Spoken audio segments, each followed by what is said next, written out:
Hello students और BCom third year corporate accounting में आज हमारा टॉपिक है काइंड्स ऑफ डिवेंचर्स मतलब ऋण पत्रों के प्रकार। कल हमारे ये अधूरे रह गए थे, आज हम इसको शुरू से दोबारा बताते हैं। सुनिए, काइंड्स ऑफ डिवेंचर यानी कि ऋण पत्रों के प्रकार। For the sake of convenience debentures may be classified in 5 categories. Number first है from safety point of view मतलब सुरक्षा की दृष्टि से। इसमें सुनिए, नंबर ए आता है मोर्टगेज डिवेंचर्स। इसमें सुनिए ये क्या होते हैं, इसको हिंदी में बोलते हैं बंधक या रक्षित ऋण पत्र। When company issues debentures by mortgaging some of its property, these are called mortgage debenture. If debentures are not repaid on due date, the debenture holders are entitled to get payment by selling the mortgage property. मतलब बंधक या रक्षित ऋण पत्र। जी हिंदी में सुनिए, जब company अपनी कोई संपत्ति गिरवी रखकर ऋणपत्र निर्गमित करती है तो ऐसे ऋणपत्र बंधक ऋणपत्र कहलाते हैं। ऐसे ऋणपत्रों का भुगतान निश्चित समय पर न हो तो ऋणपत्रधारियों को संपत्ति बेचकर अपना भुगतान प्राप्त करने का अधिकार होता है। अब नंबर बी आता है अनसिक्योर्ड और नेग्ड डिवेंचर मतलब आरक्षित ऋण पत्र। इसमें सुनिए, these are ordinary debentures which are issued on the basis of goodwill of the company and no assessed is mortgage for these debentures. The debenture holders are treated like ordinary creditors. मतलब आरक्षित ऋण पत्र, इसको हिंदी में सुनिए, यह साधारण यानी कि सिंपल किस्म के ऋण पत्र होते हैं। ये कंपनी की साख पर निर्गमित होते हैं यानी कि उसकी गुडविल पर, और बदले में कोई संपत्ति प्रतिभूति के रूप में गिरवी या बंधक नहीं रखी जाती। ऋणपत्रधारी साधारण लेनदार की भांति माने जाते हैं, क्रेडिटर्स की भांति माने जाते हैं। अब नंबर सेकंड आता है from redemption point of view यानी कि शोधन की दृष्टि से। सुनिए, तो इसमें नंबर ए आता है रिडेमेबल डिवेंचर मतलब शोध्य ऋण पत्र। सुनिए, these debentures are redeemed by the company after a fixed term and interest is paid halfly or in some cases annually. Such debentures are very common in India. मतलब शोध्य ऋण पत्र इसको बोलते हैं, मतलब शोधन की दृष्टि से from redemption point of view. तो नंबर ए इसमें शोध्य ऋण पत्र, हिंदी में बता रहा हूँ आपको। और सुनिए, इन ऋण पत्रों का शोधन मतलब इन डिवेंचर्स का शोधन एक निश्चित अवधि के पश्चात कंपनी को करना होता है। किसको करना होता है? कंपनी को। तथा ब्याज जो इंटरेस्ट है वो प्रतिवर्ष या तो पूरे साल या प्रति छमाही, यानी कि प्रति छमाही का मतलब हाफ ईयरली, हर 6 महीने में दिया जाता है। वर्तमान में इस प्रकार के ऋण पत्रों का ही अधिक प्रचलन है, इस प्रकार के डिवेंचर्स का ही अधिक प्रचलन है। अब नंबर बी आता है इरडिमेबल डिवेंचर मतलब अशोध्य ऋण पत्र। सुनिए, इरडिमेबल डिवेंचर क्या होती हैं? These debentures are not redeemed during the life of the company but are paid at the time of building up of the company but interest is paid half yearly or annually.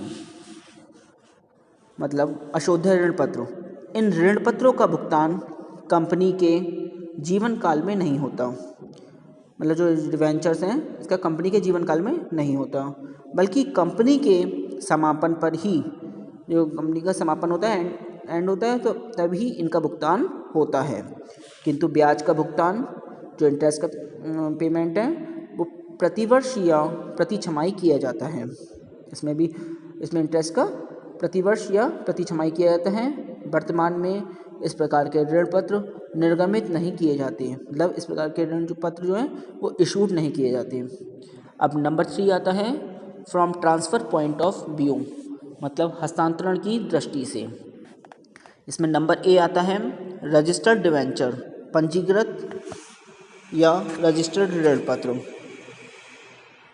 अब इसमें सुनिए registered debenture क्या होते हैं। When the names, address etcetera of the debenture holders are recorded in a register maintained by the company, these are called registered debentures. The interest of debentures is paid to registered debenture holders whose names are in the register. The information of transfer is being sent to the company. मतलब पंजीकृत या registered ऋण पत्र, जब ऋण पत्रधारियों के नाम, पते आदि कंपनी के एक रजिस्टर में अंकित होता है, मतलब उनके एक रजिस्टर में ही मेंशन होता है, तो ऐसे ऋण पत्र, तो ऐसे ऋण यानी कि लोन डिवेंचर पंजीकृत ऋण पत्र कहलाते हैं, रजिस्टर्ड डिवेंचर कहलाते हैं। ऐसे ऋण पत्र का भुगतान तथा ब्याज उसी व्यक्ति को दिया जाता है जिसका नाम कंपनी के रजिस्टर में अंकित होता है, मतलब और किसी व्यक्ति को नहीं दिया जाएगा जिसका कंपनी में के रजिस्टर में नाम नहीं हो, जिसका केवल कंपनी के रजिस्टर में ही नाम अंकित होगा, उसी व्यक्ति को उसका भुगतान तथा ब्याज दिया जाएगा। उसके हस्तांतरण की सूचना कंपनी में भेजनी होती है। किसको भेजनी होती है? कंपनी में भेजनी होती है। अब नंबर बी आता है इसका, थर्ड पॉइंट का, बैरियर डिवेंचर, बाहक ऋण पत्र। सुनिए बैरियर डिवेंचर क्या होते हैं। No register is maintained for these debenture holders if a person transfer the debentures to other simply debenture certificate is handed over and no information is given to the company. A coupon is attached to the debentures on which bank makes entry for payment of interest. मतलब बाहक ऋण पत्र ये क्या होते हैं। इन ऋण पत्रों के धारकों का कोई रजिस्टर नहीं बनाया जाता, इनका कोई रजिस्टर नहीं बनाया जाता। जब कोई भी व्यक्ति अपना ऋण पत्र, अपना डिवेंचर अन्य व्यक्ति को देकर ही हस्तांतरण कर दे सकता है, ट्रांसफ़र कर सकता है। इन ऋण पत्रों के साथ कूपन लगे होते हैं। क्या लगे होते हैं? कूपन, जिन पर लेखा करा के ऋण पत्र का ब्याज बैंक से मिल जाता है। जो डिवेंचर्स का जो इंटरेस्ट है वो किससे मिल जाता है? बैंक से मिल जाता है। अब नंबर 4 आता है from conversion point of view, परिवर्तन की दृष्टि से। इसमें नंबर ए आता है कन्वर्टिबल डिवेंचर्स, मतलब परिवर्तनीय ऋण पत्र। इसमें सुनिए the debenture holders have a right to convert these debentures into shares or other kinds of debentures within a specified period. मतलब परिवर्तनीय ऋण पत्र ऐसे ऋण पत्रों जिनके धारकों को यह अधिकार होता है, उनको राइट होता है कि वह अपने ऋण पत्रों को एक निश्चित अवधि में अंशों अथवा दूसरे प्रकार के ऋण पत्रों में बदल सकते हैं, मतलब शेयर्स में और दूसरे प्रकार के जो डिवेंचर्स हैं उसमें बदल सकते हैं। उन्हें परिवर्तनीय ऋण पत्र यानी कि कन्वर्टिबल डिवेंचर्स कहते हैं। इस पर नंबर बी आता है नॉन कन्वर्टिबल डिवेंचर, यानी कि अपरिवर्तनीय ऋण पत्र। सुनिए non convertible debentures, these debentures are not converted into shares during the term of debenture. ठीक है, यानी कि अपरिवर्तनीय ऋण पत्र ऐसे ऋण पत्र जिनके धारकों को उसे अन्य किसी प्रकार के अंशों या ऋण पत्रों में बदलने का अधिकार नहीं होता, उन्हें अंशों या ऋण पत्रों में बदलने का अधिकार नहीं होता, उन्हें अपरिवर्तनीय ऋण पत्र कहते हैं, नॉन कन्वर्टिबल डिवेंचर्स कहते हैं। अब नंबर 5 आता है from right point of view, मतलब अधिकार की दृष्टि से। इसमें नंबर ए आता है, इसमें 2 प्रकार के होते हैं, फर्स्ट डिवेंचर्स और सेकंड डिवेंचर्स। तो फर्स्ट डिवेंचर होते हैं यानी कि प्रथम ऋण पत्र। इसमें सुनिए the debenture holders have A first right on the assets of the company. The interest and principal of the debentures are paid to the debenture holders before payment of other debentures or loan. मतलब प्रथम ऋण पत्र क्या होती हैं? इन ऋण पत्रधारियों का company की संपत्तियों पर प्रथम अधिकार होता है, पहला अधिकार होता है, और उन्हें ऋण पत्रों पर ब्याज तथा मूलधन अन्य ऋण पत्रों से पूर्व पाने का अधिकार होता है, पहले पाने का अधिकार होता है। नंबर बी आता है सेकंड डिवेंचर, द्वितीय ऋण पत्र।